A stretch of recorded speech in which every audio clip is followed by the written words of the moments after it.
And I would like to thank all the principal secretaries who are here, and also our distinguished guests from CWAG, and also the representative of IOM who were with us this morning, and all of you for coming and being part of this official opening of the symposium.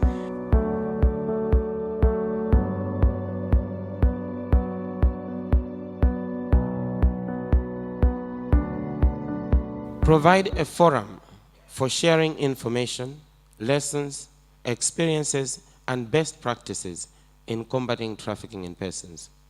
As you will notice, there are participants not only from Malawi, but from beyond as well, who will share their experiences in efforts to fight trafficking in persons.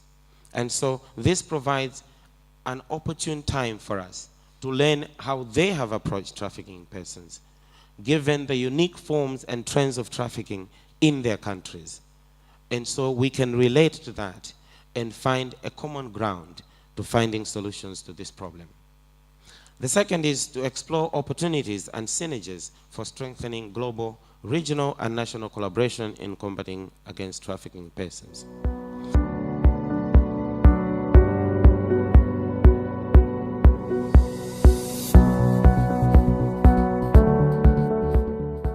MNAT, as a network, we are very grateful to government for our involvement at all levels of interventions in the fight against trafficking in persons. Our network believes in the spirit of partnership to strike back at this crime against human dignity and to those who benefit from it. This symposium is therefore very important to us as key stakeholders in the fight against trafficking in persons in Malawi.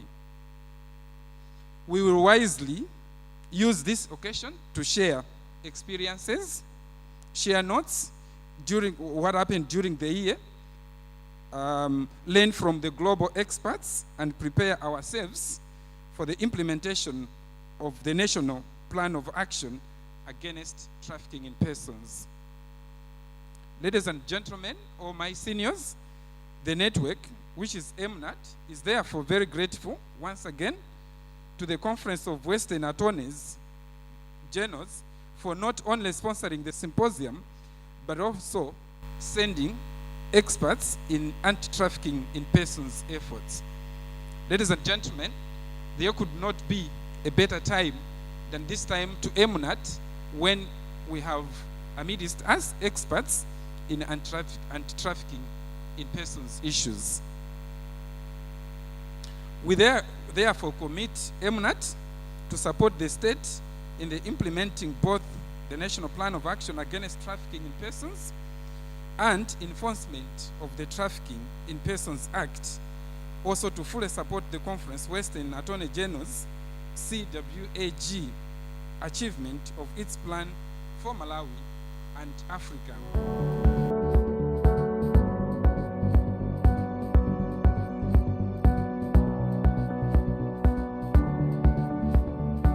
CWAG stands for the Conference of Western Attorneys General.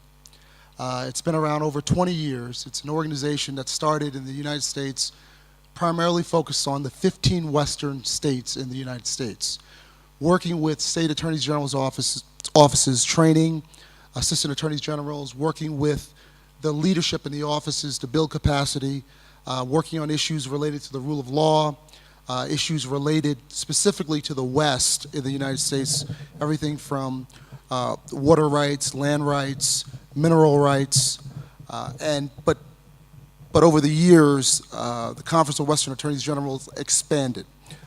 They've been very, very successful in training state attorneys generals in the West, and so now, fast forward, you have just about every state in the United States is a member of the Conference of Western Attorneys General. So, and they didn't stop there. So ultimately, the Conference of Western Attorneys General expanded beyond the borders of the United States and started doing some international work. starting with Mexico, where we've been involved, the Alliance Partnership with Mexico. We've been involved in a lot of training of the Mexican Attorneys Generals, working with the Mexican judges, working with police and prosecutors, again, on capacity building, trial advocacy, issues related to drug trafficking, gang interdiction, and a whole host of issues. So we had a lot of success there, and so we said, why not the continent of Africa? We had a lot of state attorneys generals very interested in a relationship with the continent, realizing that the world that we live in is shrinking. It's becoming more of a global village, and that we're all interconnected. So we started the Alliance, the Africa Alliance Partnership, and it's been running for about 2 years now, and we're in about 9 countries,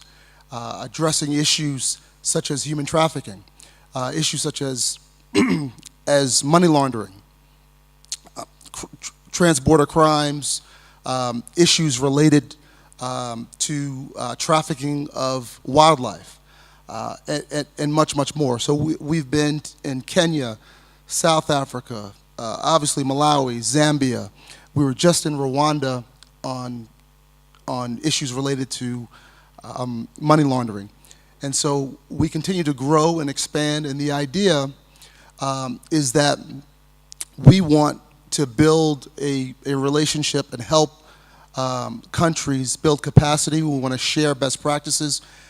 We basically have 2 tracks, right? We do training, which oftentimes is training young prosecutors on basic trial advocacy skills, training on how to bring and prosecute a human trafficking case, how to handle a money laundering, a case involving money laundering.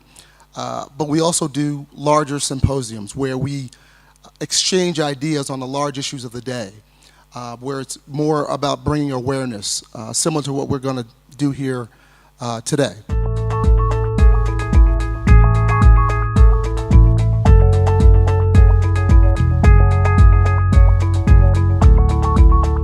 We acknowledge the commitment of the National Coordination Committee Against Trafficking in Persons in Malawi, who worked relentlessly on the plan of action, and urge them to continue their good work as we work towards our ultimate goal of elimination of trafficking in persons. Let me also take this opportunity to thank our development partners who have been working with us, especially also in the Ministry of Justice,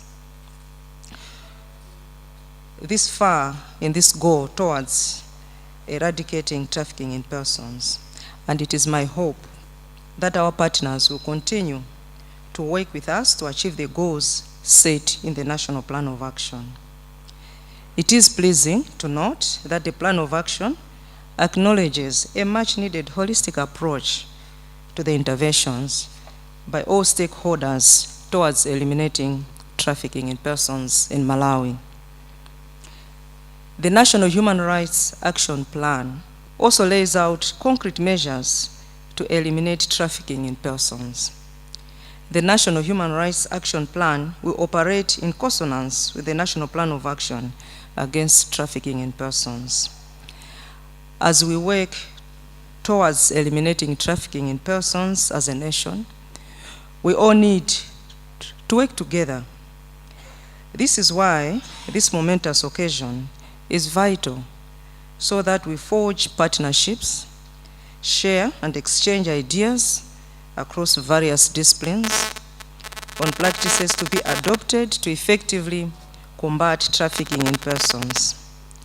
The goal set by the Plan of Action to eradicate trafficking by 50% by 2022 is only achievable if we all work together.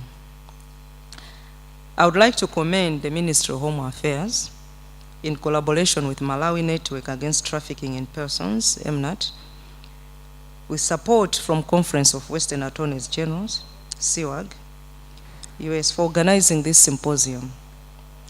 May the discussion to be held today be fruitful as we work towards our ultimate goal of eliminating trafficking in persons. I am particularly delighted because this symposium today marks the beginning of a long-term and fruitful relationship between the government of Malawi, through my ministry, and the Conference of Western Attorneys General. My ministry is fully committed to the fight against trafficking in persons in this country. Therefore, I am looking forward to a very strong partnership between us in areas such as capacity building of investigators, prosecutors, enforcement, and protection officers. Let me thank the Conference of the Western Attorneys General, USA. CWAG's primary function in Africa, and in this case Malawi, is to establish and foster relationships with justice and law enforcement agencies and officials to support the rule of law and combat transnational criminal activity such as human trafficking, drug trafficking, and corruption, among others. Further, my gratitude extends to the Malawi Network Against Trafficking in Persons.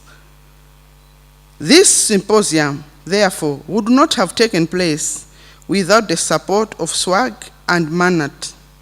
I know that your continued support, we will achieve our objectives.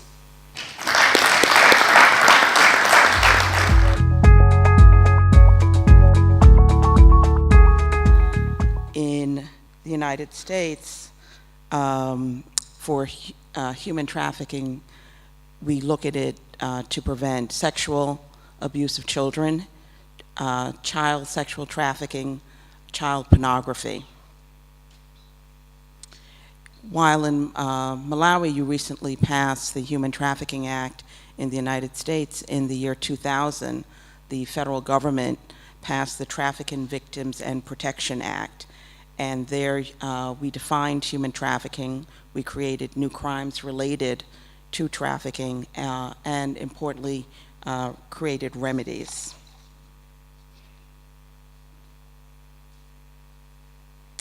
Now, the Attorney General's office in the District of Columbia, like many other state Attorney General's offices, we are responsible for juvenile crimes. That is persons who are under the age of 18. We do work both on the prosecution side, but also on behalf of children.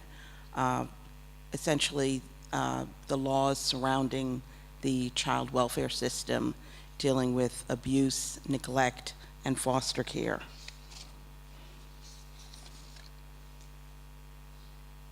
Now, the foster care system is really picking up from what I heard some of the prior speakers talking about.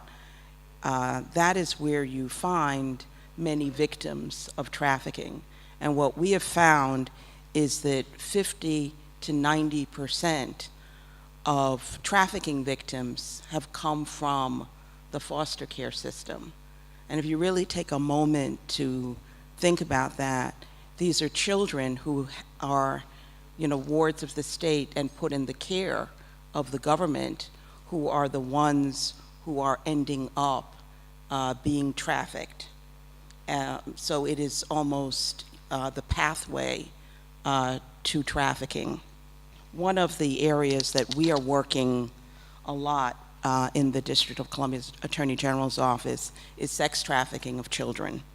And essentially teenagers, many times these are also teenagers who have come from the child abuse and neglect system, or just, in middle school and high school, children who are looking for a place or a person to love them, that they are groomed for trafficking, really starting off, particularly young girls, the age of 14, 15, 16, where they're believing that there is somebody who's their boyfriend. The issue of trafficking in persons is not new even in the religious circles, let me say so. In the Bible, exploitation of the Israelites is really there, very clear. And we've seen God also being concerned with the social issues affecting the people. And as a church, there are things that we are doing to combat the same. Among them, we have normally preaching in the pulpit, teaching as well. That is not enough. We also engage or involve choirs to come up with songs that will bring awareness to the people. So this is what we are doing as a church, and this is in church and as well as other open air activities, such as when we have funerals. There as well, the preaching should also be towards combating the same. So this is how we do it as a church. As the indicated area, I come from the, here representing the CCAP family, the 5 synods in Malawi, Zambia, and Zimbabwe. I am in the Secretariat as Deputy Secretary General. Looking at the issue as a global one, as already indicated, we are also going beyond the borders of Malawi to other synods and countries, as indicated, doing the same thing, for we know we are all falling victims to this evil of trafficking in persons. So as a church, that's what we are doing, teaching, preaching, songs, and doing whatever things that we can do to make it workable. Not only that, we are also trying to help out with the victims. You know, the trafficking, the vulnerability to be as such, it is an issue of the environment in which one is found. The trafficking in persons might oftentimes be the product of something that one has been going through. So we need also to look into such issues. We are in a time where HIV and AIDS has claimed the claim of the society, breadwinners for that matter, and this is also a contributing factor. UNECO deals with the very vulnerable groups, and these are youth, women, and children. And in the context of trafficking, that puts them at high risk of trafficking because of it's very easy to deceive them, especially children and the youth, and also the women that have easily been deceived into something else.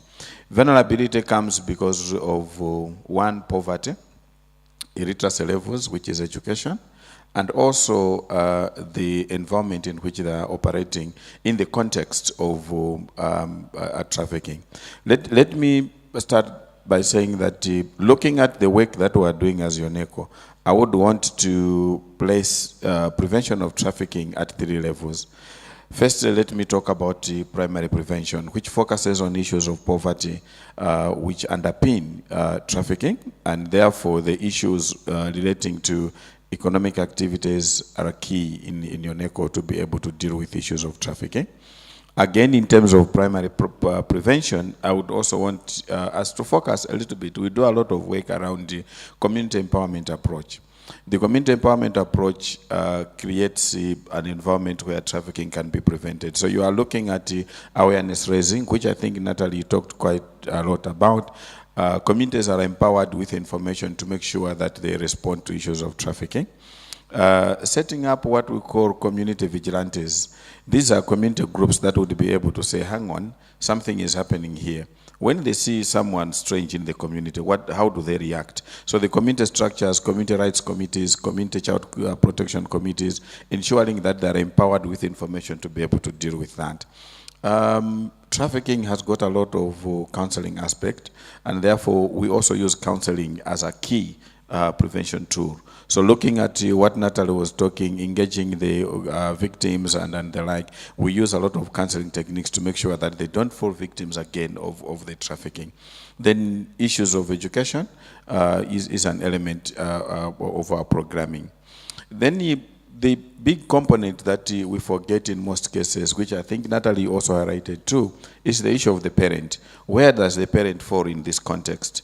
I mean, working in Mangochi, Machinga, you go to a village in Katuli and someone comes from Blantyre and says, convinces the parent that no, I think there is very good work in Blantyre and you can send your child. So that again is an issue of engaging the parents at community level to make sure that parents are aware of the issues of trafficking and then they are able to respond to that.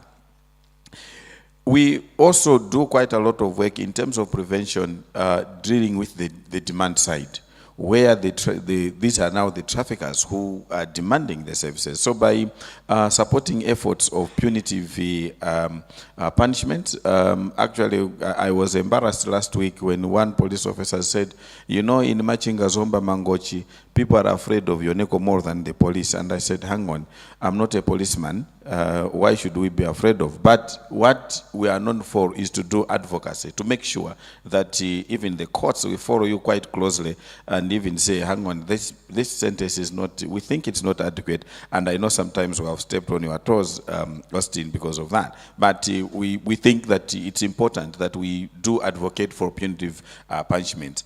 The name and shame, media coverage and the like is our name and shame strategy to prevent trafficking, because we also have to deal with that.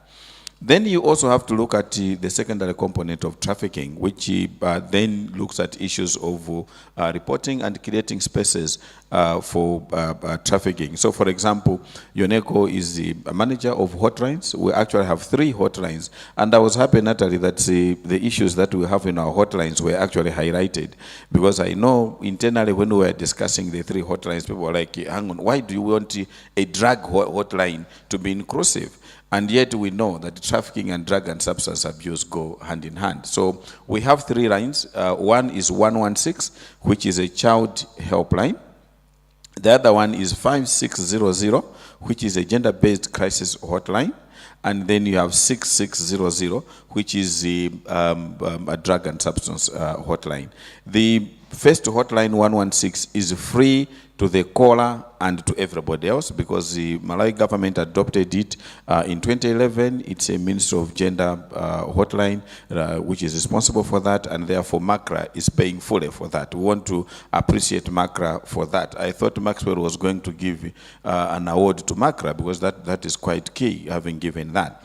But 5600 and 6600, they are currently being supported by development partners, and we would want to invite all of you to do advocacy to make sure that those hotlines are free.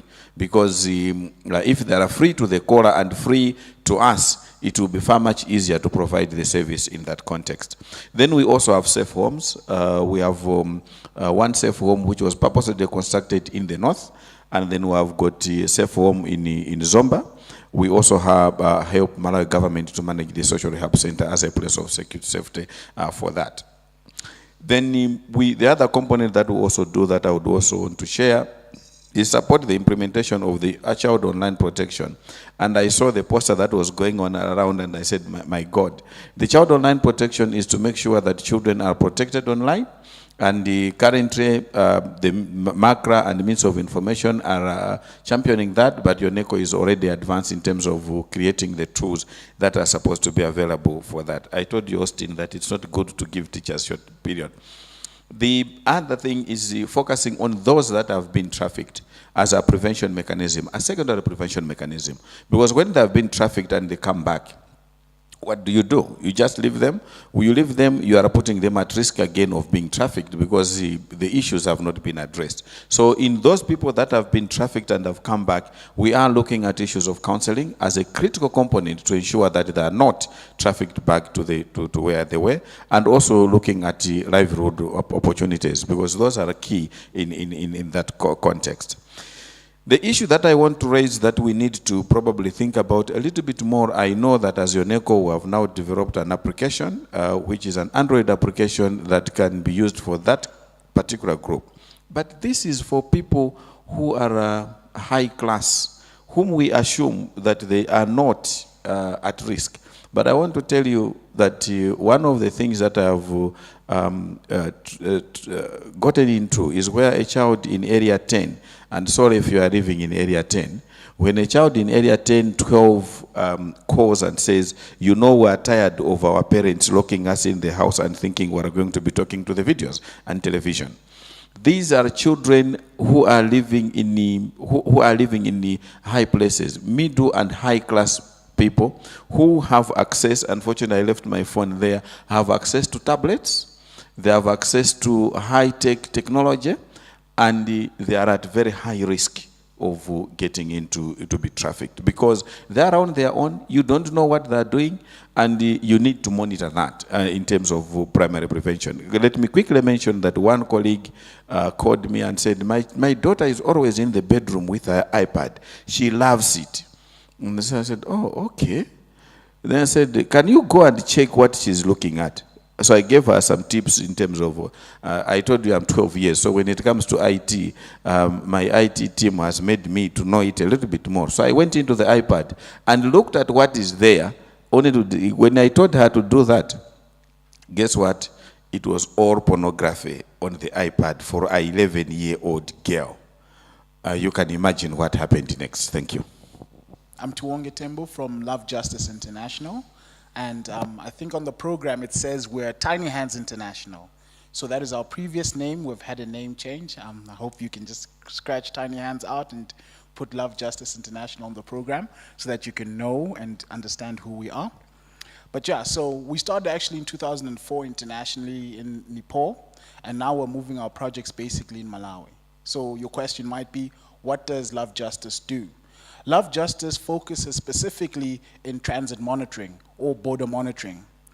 As you all understand, trafficking works in a specific way. So the modus operandi, you could say, is you are first tricked or manipulated, then you are transported, moved from point A to point B, and then you are actually trapped. Then from being trapped, you're sold. So Tiny Hands, now Love Justice, comes into the point where people are being moved from one location to the next location. That is very effective because you actually prevent the victim from being exploited to the place where they're actually going. You understand in trafficking you have post-trafficking intervention and pre-trafficking intervention. We believe pre-trafficking intervention is much better than post-trafficking interventions because of the costs. When you actually stop a person from getting to the next location of being trafficked, you actually assist the whole process in the person will not have to be rehabilitated. The person can be sent back into the community, a better person in the sense of they have the awareness of knowing that this is trafficking, this is how trafficking happens, and they can actually become educators in their community. But when you talk of post-trafficking, what basically happens is you're dealing with someone who has gone through very traumatic experiences. So I'll explain later as we go on with the discussion, but Love Justice is here primarily to stop traffickers as they're moving the person. How we do this, we have an intercept record form, which is in front of me. I cannot share this form with anyone here, but our partners, and I'm sorry that I cannot do that. But this particular form highlights red flags, because you ask me, how do you know if this person is a traffic victim or this person is not a traffic victim? There are red flags. There's specific signs that you can actually see, you can address, you can observe, and that particular person is intercepted, stopped, and our monitors bring the person in for questioning with our partners in the police services and our social workers. So the Act already specifies that if you have to if you have to state that this person is actually a victim of trafficking, it has to be assessed by a social worker and the police, and then they can actually come to the conclusion that this is actually a victim of trafficking. The chiefs, and then they'll tell them that there's job opportunities in Mozambique. Then they'll traffic those kids. So even though there could be village vigilantes, but then those cannot control the chief's actions. So at the end of the day, these people are being transported to Mozambique because there's a vast border there which can be controlled as well. Those people are going into Mozambique. So how is the organization dealing with such other incidences? From what you said, I didn't get any specific information regarding what the church is doing in reaching out to the vulnerable groups, such as the youth and the women. The other speakers have actually covered that, but from the church's point of view, I haven't heard that. And then to my other colleague there, my question also relates to what our colleague has said. Most of our borders in Malawi, especially like in the north, they're very porous. And we have so many people, crossing. We've heard about Somalis, Ethiopians. Now, I just want to find out from you, how do you tackle that issue? Bear in mind that our borders are very porous, and then we work with immigration officers, police officers. But in situations like in Karonga, Sanje, and Chin, we don't have those officers. Thank you.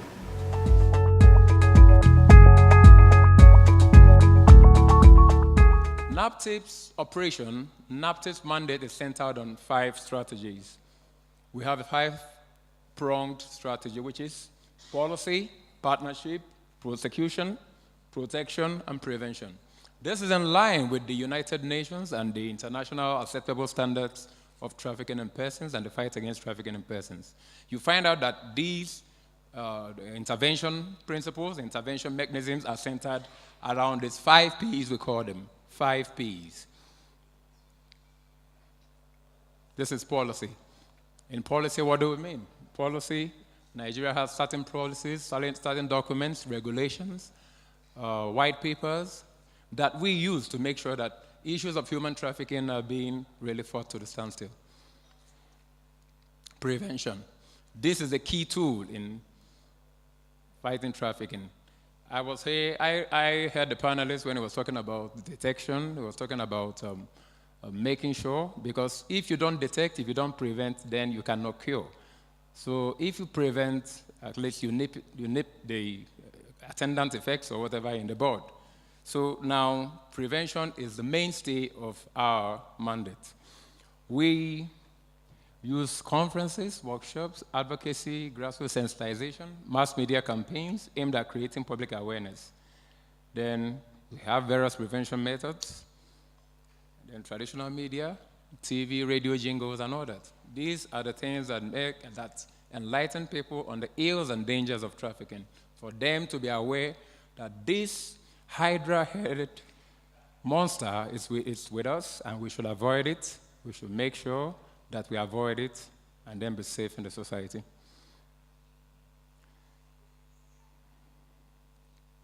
Protection. How do we go about protection?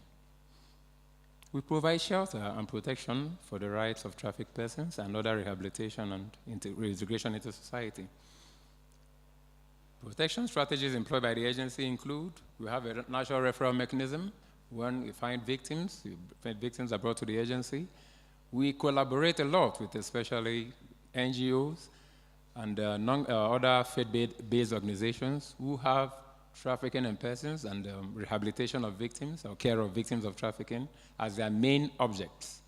So we work in tandem with them. We work in association with them. Then we have a mechanism of always giving them cases, and then we have shelters.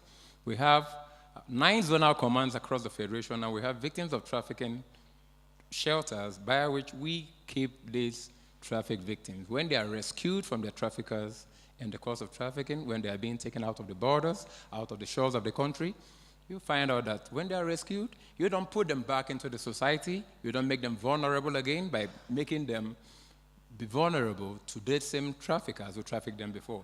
So they are put in safe houses, we call them, and they are rehabilitated, they are reintegrated, and then they are empowered. Some of them have skill acquisition programs to do for them. We have some of the social protection measures we have in the country, or we have in NAPTIP, or we adopt. State-driven anti-trafficking child protection committees. We galvanize these committees, we put them together, we let them know what it takes to deal with victims. Then we have free education policy at basic level. When you get these victims, we make sure that most of them, or some of them who are willing to further their education, we cater for their education. There's one remarkable thing we have in our law, which is the Victims of Trafficking Trust Fund, which is used to cater for the welfare of victims of trafficking. These victims, they don't have much. At the end of the day, there is no hope for them. After their hopes are shattered, after they are exploited, after they are used up, after their lives, their dreams are truncated, they come back to the country, you find out that they need some hope. So we make sure we step up the hope by providing these social reintegration mechanisms to them. This is our victim rehabilitation process. From reception, identification, sheltering, and health checks, counseling empowerment, reunion, family tracing, counseling, follow-up, disengagement. It's a gradual procedure from one step to another. We identify the needs, we identify where and what each person needs. Where are your strengths? What do you need as a victim? We go on.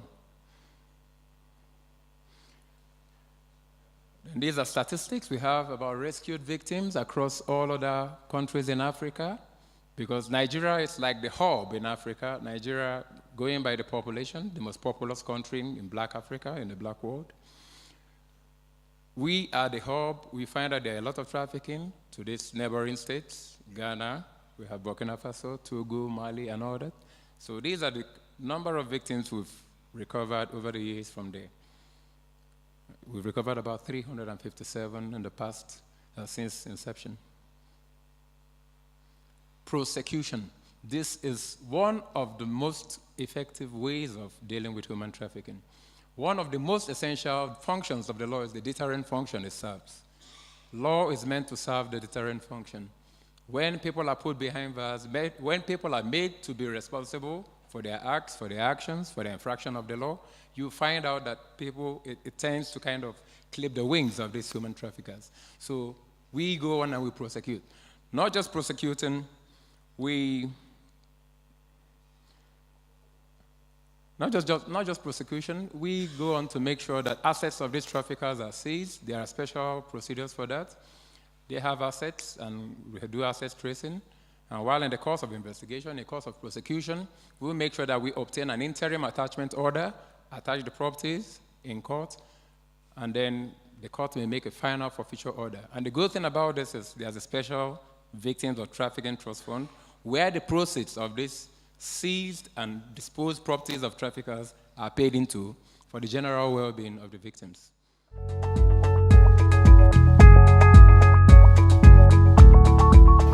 My name is Monica Namandwa. I'm a first-year law student at Chancellor College. The way that I understand human trafficking is that it's a process and an act of transporting persons from one area to another, or transporting them from one country to another for the purpose of exploiting them in terms of labor, and also exploiting them in terms of, let's say, sexual practices. My name is Nebat Chirwa. I'm the secretary of the Students' Law Society from Chancellor College.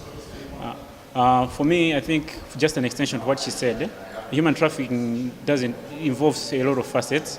For example, sometimes people are being taken to brothels, for example, where they do sexual activities of various natures with various clients, and they get paid, but then at the end of the day, they still pay the owner of that brothel, which in itself is another form of exploitation, simply because that person is benefiting from the clientele that is the women are bringing, but furthermore, he's also getting paid from the women's proceeds, which is another form of exploitation.